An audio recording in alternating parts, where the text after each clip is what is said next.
إلهي سبحانه وتعالى يا مهد له كل بلارن naga gaarsiiyay dagaalkii saaka dhacay deegaano ay ku kala sugnaayeen ciidamada xoogga dalka Soomaaliyeed iyo kuwa daraawiishta Jubbaland ayaa saaka waxay damceen khawaarijta al-shabaab inay weerar ku soo qaadaan ciidanka oo xogtaas hayay ayaa ka hortagay waxayna ku gaarsiin jab xooggan howlgalkaas barakeysan wuxuu ka dhacay deegaanada kala ah Buule Xaaji Harboole iyo Miido khawaarijta al-shabaab baqtigooda ayaa halkaas daadsan Ilaahay subxaanahu wa ta'ala ayaa mahadaas leh sidaas oo kale waxaan u mahad celinaynaa ciidanka xoogga dalka Soomaaliyeed iyo kuwa Jubbaland oo si raganimo leh oo geesinimo leh oo ayagu fartoomay xadiiska nabiga kaleey salaatu wasalaam wala in atraktum la aqtulana min qatl aadin way baabi'iyeen cagta ay mariyeen waxay isugu jireen meedadka ay soo bandhigeen ciidamada ajaanib iyo Soomaali la soo khalday sidaas oo kale waxa gacanta lagu dhigay dhagarqabayaal badan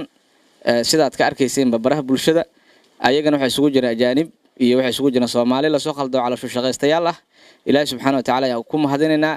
بعد الله إنه حنو مهد علينا عيدا ماذا جيسياش هاي سوق جري حوق دلك الصوماليات إيو دراويشت جبلان سيدا سوق الواحد لقوا فرتي هوب كبدن بقول قري أو سوق جري AK-47 PKM RPG إيهوبيال تربيل دتك قار وحي مودين هوب كاس إنه هوب كديس عادي الوسمي خواريتي waxa ku dhacay jab iyo halaag ayaa ku dhacay mar walbana sidaas ayaan u rajeenaynaa Ilaahay subxaanahu wa ta'ala ana ayaan uga mahadinaynaa guulihii oo ciidankeen u gaarsiiyay waxaan leenahay ciidanka xoogga dalka Soomaaliyeed iyo kuwa Jubbaland iyo guud ahaan shacabka Soomaaliyeedba guulaha aan gaarnay Ilaahay aan uga mahadino ciidamadeena aan ku dhiirigelino cadawgana fariin cad ayay u tahay in shacabka Soomaaliyeed iyo dawladooda ay diyaar u tahay la dagaalanka khawaarijta sidaas ayaanan maalin walba aan ku wadeynaa dalkan howlgal barakeysan ayaa ka bilowday